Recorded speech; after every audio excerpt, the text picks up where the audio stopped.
Всяка вечер милиони хора по цял свят сядат да гледат най-ужасните материали по телевизията – новините. Те са се превърнали в един вид филми на ужасите, но за жалост те не са измислица. Помислете за новините през последните години. Икономическа криза, разлив на нефт в залива, терористични атаки, войни в Афганистан, Ирак и Дарфур. Списъкът е дълъг. Какво му става на света? Има ли лечение за болестта на човечеството? Бог интересува ли се изобщо от нас? Има ли лек за омразата и злото в света? Можем ли да ги превърнем в бъдеще и надежда? И защо да ни пука за Бога, когато Той сякаш не прави нищо да ни помогне?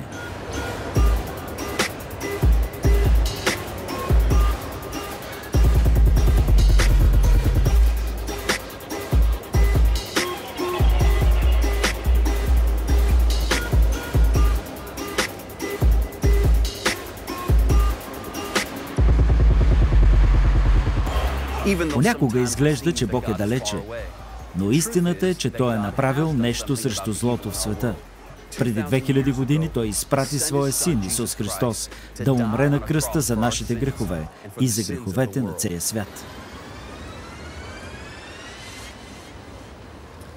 Бог слезе от небето, роди се като човек, работеше като дърводелец, живя в народ, завладен от чужди войски, сред бедност и болести. Но Той изцеляваше болните, донесе нов живот и спасение, показа Божията любов на хората около себе си и промени изцяло живота им. Но Исус имаше и могъщи врагове. Политиците, религиозните водачи го предадоха. Беше арестуван, бит, бичуван. На главата му сложиха венец от тръни. Беше прикован на кръст на Голгота.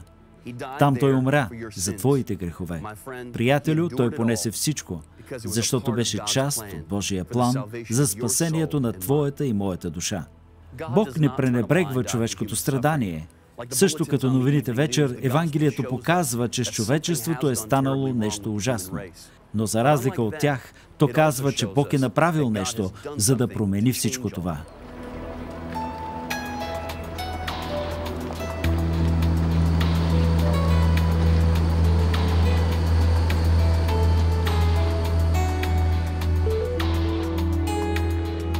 В Библията четем история, прекрасно илюстрираща безусловната Божия любов. Един младеж отишъл при баща си и поискал наследството си. След това напуснал дома си и пропилял всичко. Положението му се влошавало, докато не се оказал в кочената на прасета, където живеел и ядял с тях и се борел да оцелее. Младежът решил, че е време да се върне от дома. Когато бащата вдигнал очи и видял сина си в далечината, реакцията му била изумителна. Неговата реакция е прекрасна метафора за Божията любов към нас. Приятелю, Бог те обича. Той плати цената за твоя грях и иска да се върнеш у дома. Чуйте посланието на евангелизатора Райнхард Бонке, за да разберете Божията любов към вас и промяната, която Той ви предлага днес. Когато блудният син се завърна у дома, баща му го видя. Той беше възрастен човек, но Библията каза, че се зачита. Възрастните хора не обичат да тичат. Питайте мен. Алилуя! Искам да ви разкажа за бащата. В Лука, 15 глава. Когато бащата видя сина си, той се затича. Затича се. Разсъждавал съм за това много пъти. Защо се затича?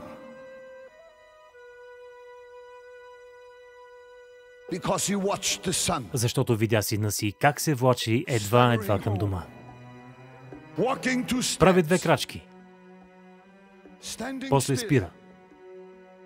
Тогава бащата си казва: защо се мъкне едва към дома на почивки? Бащата си помисли: може би синът ми ще промени мнението си.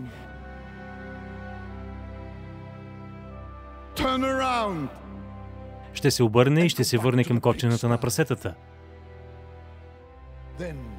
Тогава бащата се затича. Ако вие направите една крачка към Исус, Той прави 10 към вас. Алилуя! Ето защо цитирах тези стихове. Бащата дори не искаше да знае греховете на сина си. Нито дума за греховете му. Никакви обвинения. Синът направи всичко, което можеше. Прибра се у дома. Само това се искаше от него. Върнете се при Исус. Къде сте? Бог е готов да отвори нова страница за вас. Само Исус може да спасява. Един младеж ми каза веднъж: защо трябва да се спасявам сега? На 20 години съм. В моята страна хората живеят средно по 80 години. Имам още 60 години.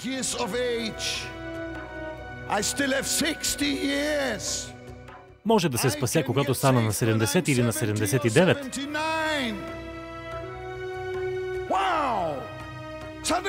Изведнъж Святия Дух вложи нещо в сърцето ми.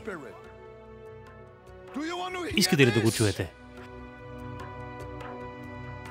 Казах му: млади човече, чуй ме внимателно. Границата с вечността никога не е далеч пред нас.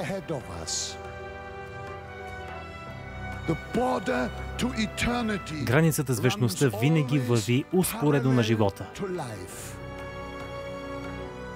И всеки ден може да бъде прекрачена. Не можеш да си сигурен дали ще доживееш дори до утре сутринта. Ето защо Библията казва: днес, ако чуете гласа му,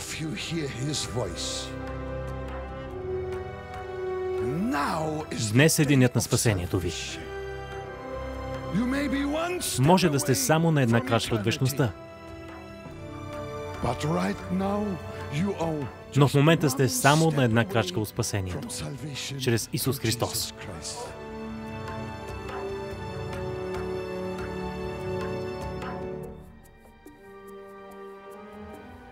Приятелю, нужно е само да призовеш името на Исус. Ако искаш да го направиш сега, да изправиш сърцето си пред Бога и да се прибереш у дома, тогава те каня да се молиш с мен. Кажи: Господи Исусе, идвам при Теб днес, като грешник, който се нуждае от спасение. Господи Исусе, измий ме с кръвта си, прости греховете ми, изчисти ме от всякаква неправда. Господи Исусе, днес Те приемам в сърцето си. Бъди мой Спасител, мой Господ и бъди мой най-добър приятел. Господи Исусе, днес си идвам у дома. В името на Исус. Амин. В Твоето присъствие има възстановяване, изцеление и радост. В Твоето присъствие има мир, утеха, цел и любов.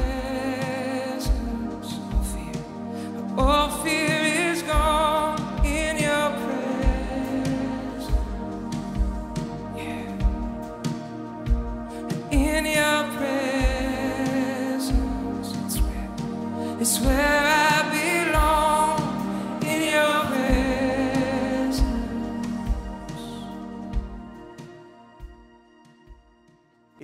Ако сте се молили с тази молитва и сте поканили Исус в сърцето си, ви насърчавам да се свържете с човека, който ви е дал това DVD. Той ще ви помогне да се намерите местна църква, в която можете да се включите като член. С пастор Бонке искаме да ви изпратим и тази книга «Плюс за винаги». Тя е благословила милиони по цял свят и съм убеден, че ще е благословение и във вашия живот. Тя ще ви помогне да направите следващите крачки в пътя си с Бога.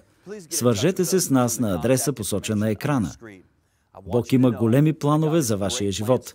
Предстоят ви вълнуващи неща в Неговото име. Благодаря, че ни гледахте днес. За нас беше удоволствие да сме с вас. Бог да ви благослови.